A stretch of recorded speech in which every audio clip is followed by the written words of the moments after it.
I hear so many spiritual entrepreneurs talking about waiting for the download. It's not quite clear yet, and they end up waiting months, sometimes years, for the clarity to come. And I feel like it's kind of bullshit. I don't want to call bullshit. I'm sorry. We don't have to wait for a download to happen.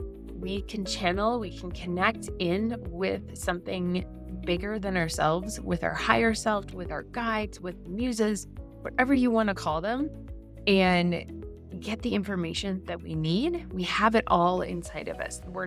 There's no waiting. There's only divine timing. So I'm really excited to bring you a conversation with a beautiful soul named Nicole Starbuck. And she and I met a few years ago. She really, honestly, I think set me on my path to using my own channeling abilities. And we've reconnected in the last 6 months, and she has so much to share on how to connect in with the universe in a way that we're not waiting for anything, and we can really channel and connect to our ideal clients, to our higher self, to another version of ourselves, like all of it. Really excited to bring this conversation.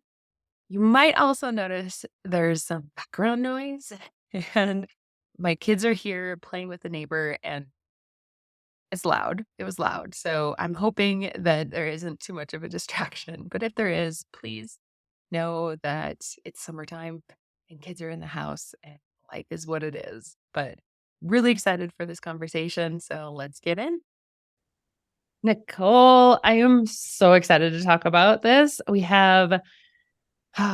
known each other for a long time, but I feel like we've really gotten to know each other in the last few months working together, and your intuitive abilities are off the charts. Number one, I love being around you because of that. But today, we're going to talk about and get into channeling and how we can, because so many people get stuck on writer's block and feeling like they can't articulate what they want to, or if it's failing, like it either comes out like word vomit or so much words I see. And I'm almost the opposite in that I don't always say enough. I'm really short and to the point. And how can we find our balance and what our voice is and our articulation through channeling through the muses. So let's just get into it. Oh, good. Yes. I have found that in my writing practice, when it flows, and when it doesn't, it doesn't. And it's so much easier if I am looking at myself as this open channel, this vessel for God, source, universe, whatever you call that higher power to flow through me, and almost like an automatic writing process, just allowing that to come through as it comes through. And then you can go back and clean it up and edit it later. But what I would like to talk about today is a couple of things. One, we can channel the muses, which you mentioned, and I'll explain what those are and how you can connect. We can also connect to our higher self. So that is the version of us that has already done and written the things, so that you can connect to her and see what comes through from her. We can also connect in with higher states of consciousness or higher realms or other dimensions. So if you want to connect to, say, the angels or your ancestors or your guides and see whatever guidance or wisdom comes through, they can actually speak to you and channel the messages for you to share as well.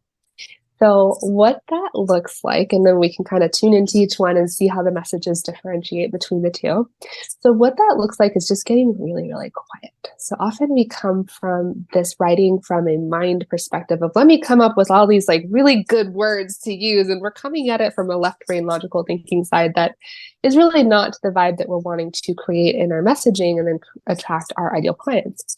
So we want to just to get really, really quiet and just ground in. And I like to do a meditative practice of, I will actually just close my eyes, start taking deep breaths, and I'm talking through it. So I'm not quite taking the deep breaths, but just taking those deep breaths, breathing in all that peace, calm, tranquility, and breathing out any energy that's no longer serving you. And I always like to imagine my feet going down into the deep earth. So just really rooting into that calming earth energy and just allowing that to ground my nervous system and to calm it.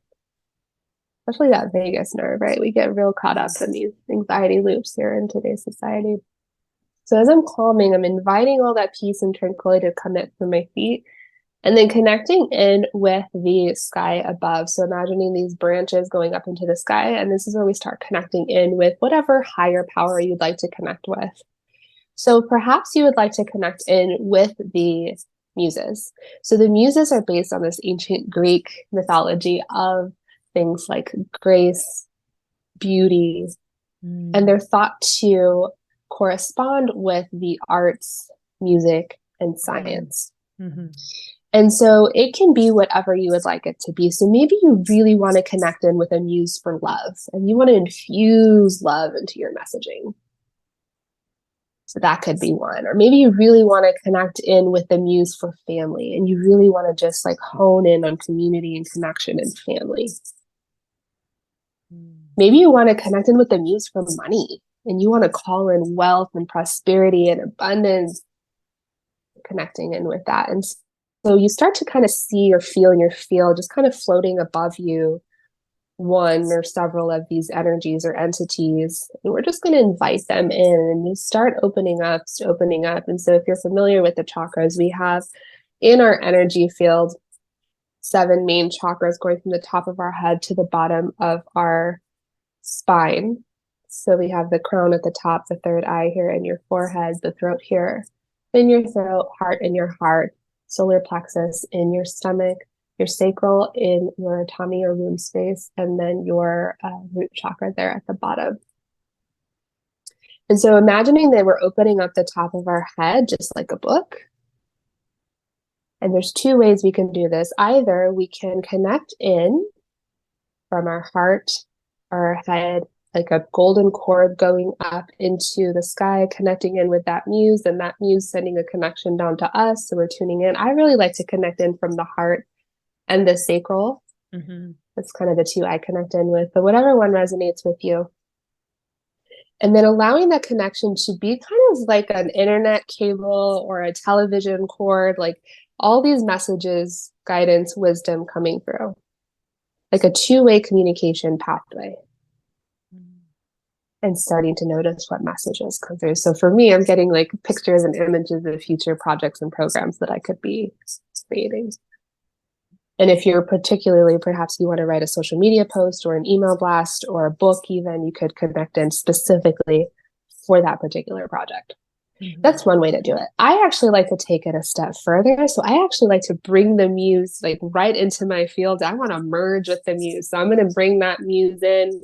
And they kind of, for me, they look like these really beautiful, like Hellenic goddesses with like the togas, and like sometimes they have wings or fairy wings. And so I invite her in, and I'm going to have her come in, and I'm just going to be like a vessel, like as if I were possessed by this particular guide, like having her come in and just really embodying that energy. Right. So the one that comes through for me in particular is the money muse. And so what are the things that really feel good for me to create in my business that are going to invite in people who are looking to shift and transform their money mindset and their money reality? And in turn, the energy flows and will create financial wealth and abundance for me and my family. So that's bringing her in. Mm-hmm. And again, I start to see and I start to feel different projects and ideas coming through, and I see how good that's going to feel. You really want to get into the feeling of that. And so now as I'm thinking of this, we want to bring this into tangible terms. How can we turn this into marketing or messaging? That's exactly what's coming through. Is imagine how good it feels to have complete freedom and flow and wealth and abundance in all areas of your life. And taking your life to the next level and being able to not just afford or survive, but to thrive. Mm-hmm. Right? Yeah. Not my words, it's just the channels from the muses, right? And so I do this practice whenever I'm feeling like there's something wants to come through and I can't quite put my finger on it. And it's especially helpful as artists and creators, as business owners, when you know that you, right, or it's a business, you need to make X, Y, and Z in order to make your business profitable. So this really shifts that energy from this masculine driven, well, I need to do this, so let me do that. It's that kind of energy of, if I do this, then I get that. kind Yes. of like yucky and sticky, right? Like, so Mm-hmm.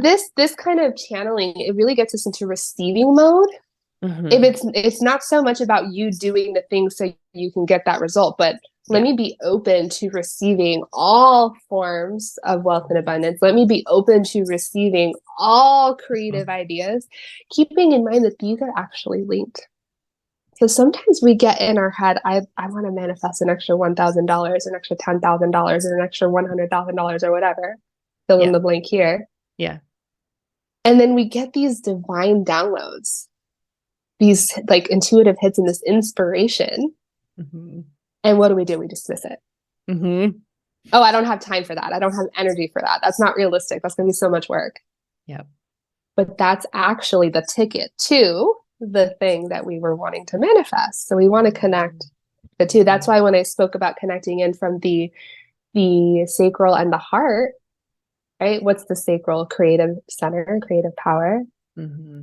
And the heart is the manifestation piece. But the heart is also where we give and receive love. So are you actually open to receiving wealth and abundance in all forms, keeping in mind it is often through that inspired, aligned action, which comes from actually doing something about the creative ideas that you're receiving. Yeah. Oh my gosh. There's so much. So I love this process. And I feel like you inspired it like years ago when that first thing that we did together, and then we kind of parted ways, went our separate ways, and came back together. But I think you really did inspire that idea that when I come back to myself, when I am fully who I am an open channel. I am able to receive, whether it be the right words, abundant, like all abundance in all forms, right? I'm able to receive things in all forms.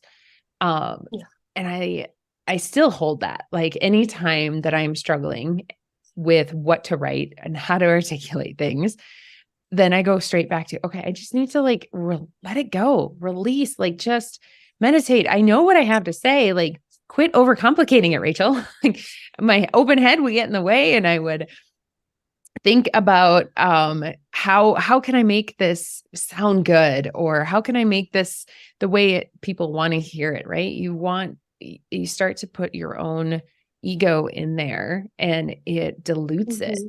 It dilutes it, and it does not Mm-hmm. have the same magnetic effect as something that's written with pure intention, Mm-hmm. with pure heart, with pure um you and your energy. So I love this Yeah. conversation. It's so good. Yeah. And Um you bring up a good point is, do we write and sit down and write? Or is it more like, I know that I need to write something in the next mhm, week. mhm. It can happen whenever it wants to happen, right? So there's kind of two ways of doing it. Either we're scheduling time to write, and the writing may be actual writing, or just that meditative practice of let me be open, let me be open. And if something comes through, it comes through. And if not, it doesn't. Yeah. Yeah. Or is it a little more flexible of, like I said, I know that I need to write an email for next week. That email can come through anytime between now and next week. I'm completely open. So there's kind of two schools of thought, and there's no right or wrong. It is whatever it is, but just Yeah. know there's a lot of room and a lot of grace for you to approach this in the way that feels right for you. Yeah. There's no one size fits all approach. And it can be And both too. it can be both. Yeah. So It there's is been for me. there's seasons of my life where I'm like, okay, I'm going to dedicate 10 minutes or 20 minutes or 30 minutes to writing. And sometimes the writing is listening to music. Sometimes the writing is Mhm. me meditating, and sometimes the writing is me actually writing. Mhm. And a lot more now because of having two kids and a business and all the things. It's like, okay, like I kind of like give myself 3 days or give myself 5 days or a week or however long it takes. And actually by giving me that space, by the second Mm. day, it's done. So it's not so much Yeah. that it's not like a procrastination approach. It's that I know that this is going to get done. I trust that the muses Yeah. are going to connect in. And you touched on something just there, which was something about the ideal client. What is this person wants to hear? Mhm. Right. Mhm. And it's not so much about like guessing what they want to hear as it is, as we can actually bring them in. Yeah. Just Yeah. like we channeled the muses, or we can repeat that process for our higher self, or repeat that process for some other higher power. But we can actually, if we could imagine in our mind's eye and bring into our field our ideal client, we know what she looks like. We know what her pain points are. We know what she's feeling. Yeah. right? Invite her into your space. Allow her to talk to you, and then I'll write that out, type that out. Mm-hmm. Exactly what she's telling you. Mm-hmm. Yeah. I love to connect with that person, especially when I'm creating a container and really fleshing out the details on a new container is really connecting with them on an energetic level of the person that I want in this and what are they needing? What are they desiring? Really making sure that what I'm creating is exactly what she needs, both for my highest good and their highest good, right? Yeah, exactly. Yeah. Oh, I love that. Yeah. I have an ideal client meditation that I had an amazingly talented friend do that's inside one of my programs. And it's so good. Yeah. Oh, I love that. I do not make good meditations. I use them all the time for myself, but I don't make them. And she just nailed it, like how to really connect in on an energetic level. And it's exactly what you're saying. It's like, it's calling them in, right? Yeah. Oh, so good. Yay. Yeah. So that would be my advice if there's anything that you're kind of like sticky energy, it's just not naturally flowing for you, just sit down, get quiet, connect in, plug in. Again, it can be the muses, your higher self, some other altered state of consciousness, even your ideal client, and just see what they have to say. Yeah. I even want to touch on this idea that sometimes it's structured and sometimes it's not, because for me, it's both. It's having that structured time, especially as a busy mom with kids and homeschooling. Like I have to have my time. And it took a while to find what that good time was. But now that I have it, it's that 6 to like 8:30 in the morning. That's my time. Having that structured time. I don't write every day, but the bulk of when I am writing is in that time frame. But I also will have moments throughout the day where I'm like, I'm just going to go for a walk, or I'm just going to sit on the deck for a few minutes and just be. And it's incredible what comes through when you're just here. I'm just being. There's no doing. It's just being.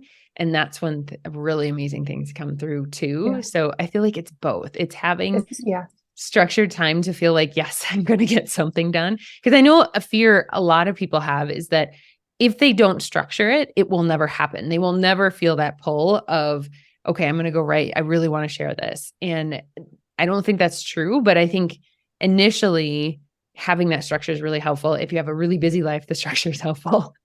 And it just helps you realize that you can turn it on and off once you kind of know what you're doing and what you're create that connection with the music. And I mean, you bring up such a good point about the perfectionism piece of it. Is like, this was my thought for a long time is, okay, everyone needs to be out of the house and everything needs to be completely quiet. I need a solid hour to focus. Otherwise, ain't nothing getting done, right? And like, it doesn't have to be that way. It can be. But also, like, what if something really juicy and beautiful came through in like the 5 minutes you had in between calls? Are you going to discredit that? Like, okay, like I have the voice notes on my phone. I have the notes on my phone that I can even like voice record and it'll type it out for me. And then there you go. It's content. Like it can be that easy. We overcomplicate things for sure. Oh, for sure. Oh my God. Yes. Totally overcomplicate it. Yeah. And then you bring up another good point is maybe there are seasons and cycles where you are really quote unquote productive and you are writing a lot. And maybe there's a season where you're just listening. And I think a lot of this has to do with, especially as women, we have cycles in our hormones and our menstruation cycles that there's going to be like a good solid week where you are really productive and you are writing a lot of content. And then there's going to be like another week where you're just not leading up to the actual lead. There's going to be a season when you're not. And that's okay. Yeah. That is totally okay. So okay. And I have so many clients that are like, how do I force myself to write? I'm like, you don't. You don't. No forcing. No, we're not forcing. We're like, if it's just not there. Somebody to do something they don't want to do, It's like trying to get your toddler to, I don't know, take a picture. Just thinking the toddler. Yeah. Trying to get a toddler to take a picture for family photos or whatever. They're not going to do it. It doesn't matter. You can't bribe them. You can't do anything. Like they are like no. They literally have to want to do it. Have to want to come through. Yeah. Yes. I so agree with that. I mean, and I love this connecting in and then channeling the muses, because you can connect in with the spirit of inspiration, connect in with the spirit of motivation, like get rid of the spirit of procrastination. Like there's all kinds of stuff that you can do here energetically.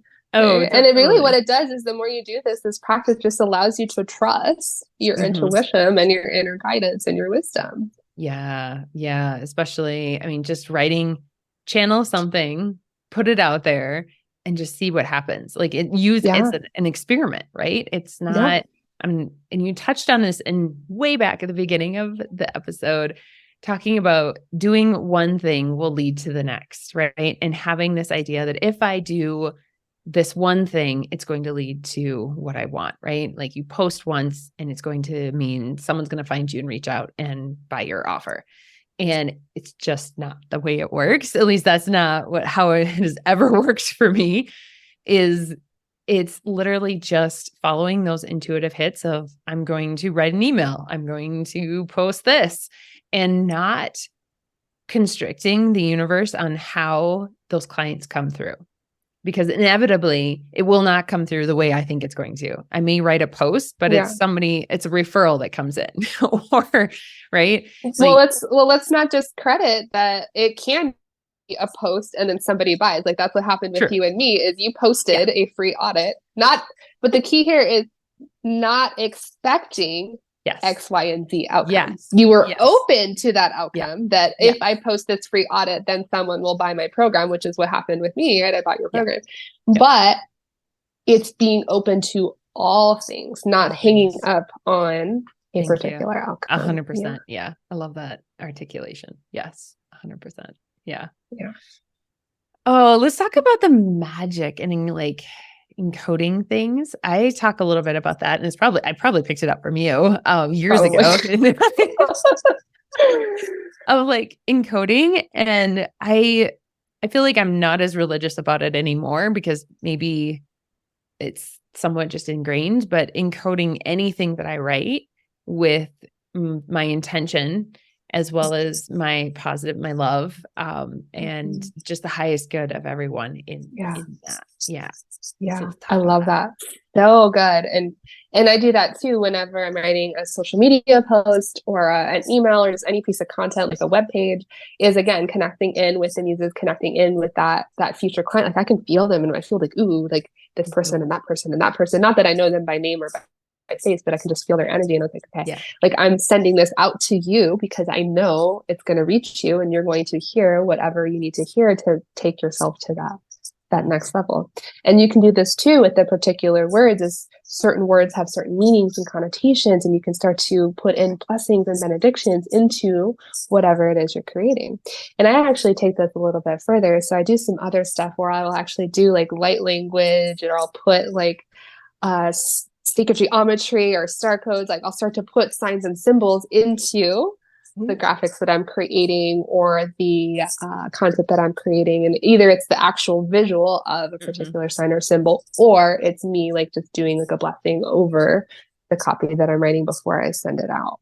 Oh, I love that. Like I've thought about using sacred geometry, and I have a little bit in some graphics. But I love the idea of sometimes it's just you doing it over the top, or speaking it or singing it or whatever. I love that. Yeah, so you could do that. And I'm thinking in particular of the one that I pointed out on your Instagram feed is so different from the other ones. Why? It was a different color and it had a shape. It had the triangle, which is the strongest shape in geometry. And I actually can't remember if yours is upside down or right side up, but right side up. It is the symbol for the divine feminine. Oh, yes. So like you don't even realize you're doing it, but it's the symbol for the divine feminine. So now we have this incredible symbol of strength, this incredible symbol of the divine feminine. And who are you calling it? Strong feminine. Yeah. Women. Yeah. Oh my gosh. Oh my gosh. I had no idea. I honestly, so much of my graphic stuff is just how I feel. Like it's like, ooh, it has to give me that sacral pull that like, yes, that's what it is. And I'll play with it until it feels that way. And I would love to talk about this and how graphic design, because I have a defined G and I still change my mind all the time. maybe that's the manifesting generator in me. Mhm. But really, I love the idea of matching the graphic to how you want that container to feel, how you want your brand to feel, how you're showing up, right? Like it holds the Yeah. essence of the energy that you're wanting to convey. Yeah. Yeah. Yeah. I mean, there's so much to unpack here because it's not just the graphic, but what your brand looks like and feels like as a whole. So we'll talk about your brand, right? Yeah. So the browns and the nudes and the pale, like pastel, beautiful for grounding, Yeah. beautiful for calming. And that gets us into like a softer side of the feminine that really attracts spiritual entrepreneurs, which is who you work with primarily, right? Mm-hmm. And then I saw this particular post really stuck out to me, like, oh my gosh, this is the new vibe. Is this like electric purple? Yeah. Like really neon purple. In purple, we'll get into color theory here. Purple is the color for royalty. Mm-hmm. It's the color for wealth and abundance. It's the color for psychic intuition and spirituality.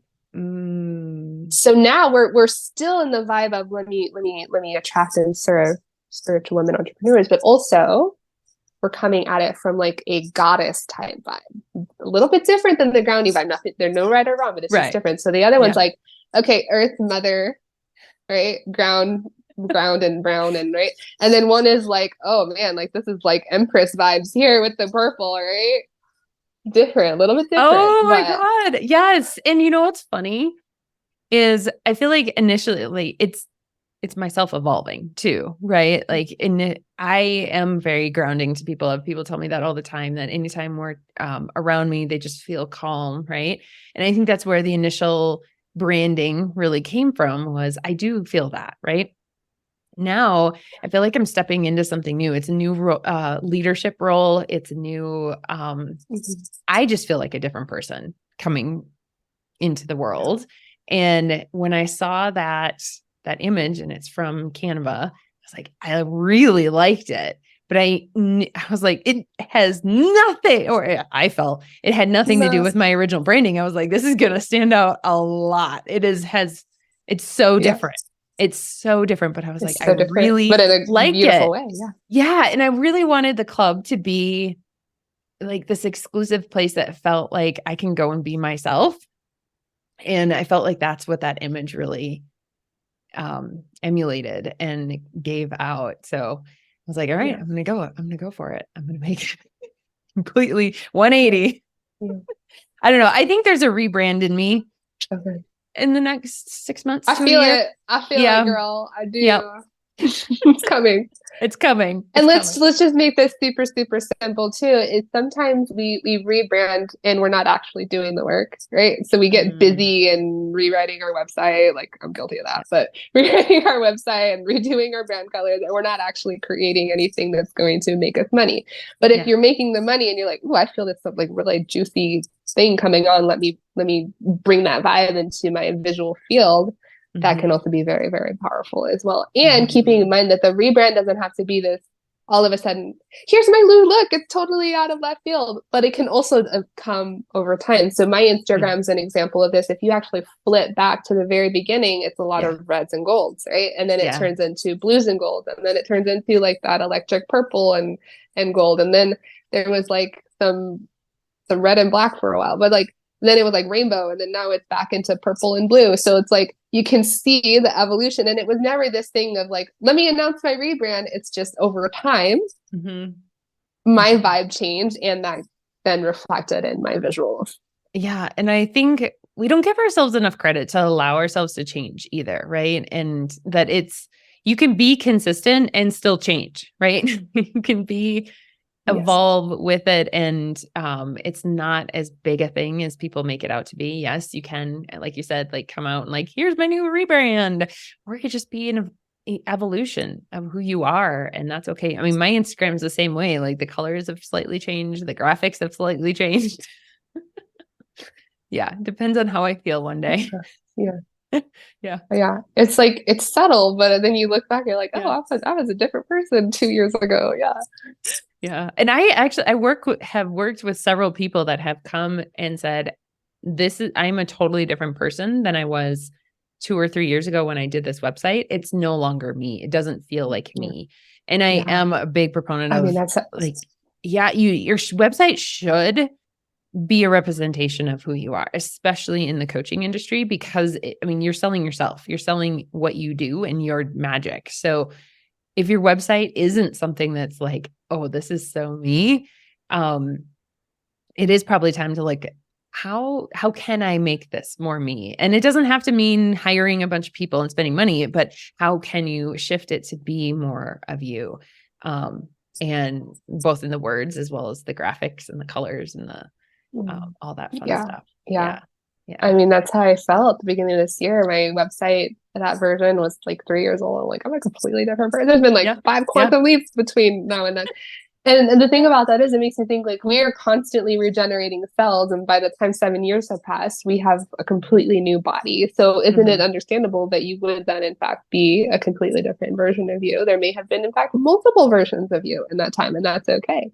Like you and I just rewrote my website and my stuff, just a few months ago. And already I'm like, ooh, I could go in and just rewrite, and that's okay. Like that's okay. Totally fine. Yep. Yeah, 100%. Like, I change mine probably at least twice a year, go in and change a few details of it and change the offers, change the tagline, like all of those things. They evolve with us. Yeah. Exactly. I love it. I love that. Oh, but anything else that you want to share about just connecting in with our authentic selves? Maybe how do you know that you are your authentic self and you're coming from your authentic energy and it's not clouded by conditioning or what other people think or any of that? So good. Yeah. Well, I would say too, like when you touched on like the consistency or inconsistency, really the only constant is if you are or aren't in alignment with your authentic self. Because consistency could be, yes, maybe you post every day and that's great. But what if consistency is just like once a week? But that one post is like, man, it's like rock solid, 100%, 1000% aligned with who you are at a soul level. And so for me, I know that I'm really operating in my authentic self if I feel that pull from like the lower chakras of like, yes, this feels really good. Or sometimes I feel it here in the heart of like, yes, this feels really good.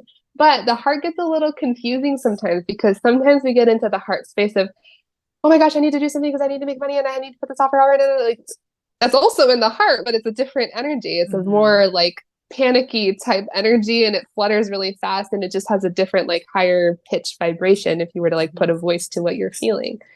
So for me, I tend to focus, not trust the heart so much as I do like the lower central chakra, the solar plexus and the womb space there, because otherwise the heart can be, it's like, either it's like, let's move forward or let's move forward because we're in panic mode, right? Yeah, totally. I totally feel that. I focus on the sacral. But it's also, I feel like if I take away what I think this is going to do for me, whether it's creating an offer to make money or whatever, if I take it away and it would 100% take me wherever I wanted to go, do I actually want to do it? Do I actually want to show up and talk about this? Do I want to share this? Yeah. If the answer is yes, then all right, green light, go. But if it's like, I don't know if I would actually, I don't really care that much, then it's not. Like, it's my head that came in or my ego that came in and said, I should talk about this because so-and-so was, or because I think it'll sell or whatever. Right. That's been a huge distinction for me. Yeah. I mean, you hit it right on the head, that I can look back and I can see which offers have sold and done really well and which ones have not. And the ones I have not were the ones I put out there out of what? Fear, panic, need to, should, have to, right? Like okay, so the universe is doing me a favor by allowing that to see it through. Or the lesson in when we do sell or promote an offer that's not 100% in alignment, we realize it after the fact, and then we have that choice to energetically let go. Like I've let go of clients who are not 100% fit. Why? Because I didn't want to continue putting that kind of energy out there if it's not a vibrational match. Yeah. And if you're creating an offer from that I should or I need to, like that energy, that fear and anxiety, the clients that you're going to call into that container are not going to be your favorite people. No, I why? Because they're think, going to be the overthinkers, the second guessers, the ones that yep, are going to create overwhelm in your life. yep. Why? Because you put that out there with the vibration you were creating. Exactly. Versus creating from like, oh, I just really want to create this container because I think it's going to be so juicy. It's going to be so much fun. It's going to be so transformative for the people. Yeah. Oh, we could talk about that. Um, let's end this with talking about the psychic school and your like soul offer. I feel like this is the accumulation of like years of your work all coming together. Tell me about why it's so important and why it's here now. Yeah. And I mean, this idea, like you said, it came through 3 years ago, right? Right. Smack in the middle of COVID. And I had tried launching it and didn't sell. And then I tried again at the beginning of this year with your help, and you signed up, which is exciting, but also like didn't fill out the container. And it's been a constant realignment of my energy and my intention and my approach, like as a learning experience for me to continue to grow and expand. And now that it's here and we have this beautiful collective, these wonderful people who like want to take their psychic intuition to the next level, it's so good. And so how that came about is my journey of psychic development was when I was little, I first discovered my spiritual gift and ability, which is psychic intuition, the gift of prophecy. And I didn't have the supportive space to develop that. And so I went, gosh, 10, 15 years was hiding my spiritual gift. I ended up with a lot of anxiety because I'd get these intuitive hits and not know what to do with it. And then that led to depression because I wasn't in alignment with my gifts. I wasn't pursuing my soul's mission or my purpose. And then which led to disease or dis-ease because I was literally not at ease with myself. And so I had this kind of wake up call in the ER after having a panic attack that there has to be another way. There just has to be another way. So I started doing a lot of personal growth and development. And then I realized there also has to be another way in the sense of there's something more. It's not just the mindset. I'm missing like the soul. I'm missing the spirit. So I got into these spiritual practices. And as I did that, it really opened up my third eye, like reconnected me with my psychic intuition. I got all like studied all these modalities and got all these certifications and different things like hypnosis and meditation and all that. And I realized that I had spent so much time and so many years studying and reading all the books and listening to all the podcasts and like taking all these courses. I was like, what if I could just like shortcut it and put it together in a way that really makes sense, that someone could just dive in and digest and just like what took me most of my life to figure out and just do it in like 12 weeks. Right. And so that's how Psychic School came about. And it was actually creating it, right? Again, 3 years in the making and then sitting down and actually creating it. I had a beautiful launch team and strategist for that. And you helped write so much of that copy. And yeah, that's really just the intention, is to help other people like me to come into their spiritual gifts in a much easier way than I have. And be able to share those gifts with the world, because I believe everyone here on the earth, everyone listening is psychic, but over time and through conditioning, we kind of shut that down and hide it because we've been told that we can't trust ourselves, that that's not realistic, that doesn't make sense, that's not practical, X, Y, and Z. And so this is a reawakening of that, to turn that on so that you can use your intuition to create wealth and abundance. I love that so much. And just want to commend you too on going through those iterations when they weren't working, right? Especially when they weren't working in the way that we, as an industry, say things should work, right? You should be able to put an offer out there and it sells, right? And if it doesn't, then there's something wrong. And figuring out what that shift was, and to keep going and to keep reiterating and keep going and taking that step forward it's huge. Most people don't do that. They give up. They're like, oh, this must not be what I'm supposed to be doing. You're like, no, it is. And I mean, I sat on it when it didn't pan out the first time. I sat on it for a while because I had some moves and transitions and stuff. And then just out of nowhere, it's like, okay, it's time to bring it back again. And I think, well, why did it do that if it didn't sell the second time? But I think it was because it was supposed to reconnect, you and me, because otherwise I wouldn't have had a reason to do that unless I was going to bring it back. So then I brought it back, and then you're in the collective. And then now the third time is like third time's the charm. I was persistent, man. I'm like, this is coming, but it was coming from that. I know that this is what I'm supposed to be doing. It wasn't the forcing energy. It was, I know this is what I'm supposed to be doing. So let me tweak this. Let me tweak that. Let me shift and align my energy to get it on board with this, because I know this is going to be huge and impactful. And that's part of my core messaging, right? Is that I believe everyone is psychic, and I want to normalize psychic intuition to where we can have these conversations in coffee shops, in schools, and not have it be something like weird or woo woo, right? Yeah. Yeah. Oh, I love it. Bringing that witch out. I love it. So cool. Oh, yeah. Well, I will leave links for more information on Psychic School in the show notes if you're interested in learning more about Nicole and her work, because she's amazing. And anything else that you want to leave with, Nicole? Oh man, just this is what I say on almost every interview I do, is like the parting words of wisdom is that you already have the answers. The answers are inside of you, and it's just, yeah. So I would share just like some parting words of wisdom. And I say this on just about every interview that I do, but the thing I want to leave you with is that you already have the answers. The answers are inside of you, and it's just a matter of whether or not you're listening. And that's why I love the practice I showed you guys at the beginning, is like just taking that time. It can be a minute, it can be 5 minutes, it doesn't matter, but just taking that time to get quiet and turn inward and just see what wants to come through for you. Oh, I love that. Oh, so good. Nicole, you're amazing. I just love your energy and your conversation. Just thank you so much for being here today. Thank you so much for having me. It's such an honor and a privilege to share. Oh, awesome. All right, guys, that's it. And we'll see you next week.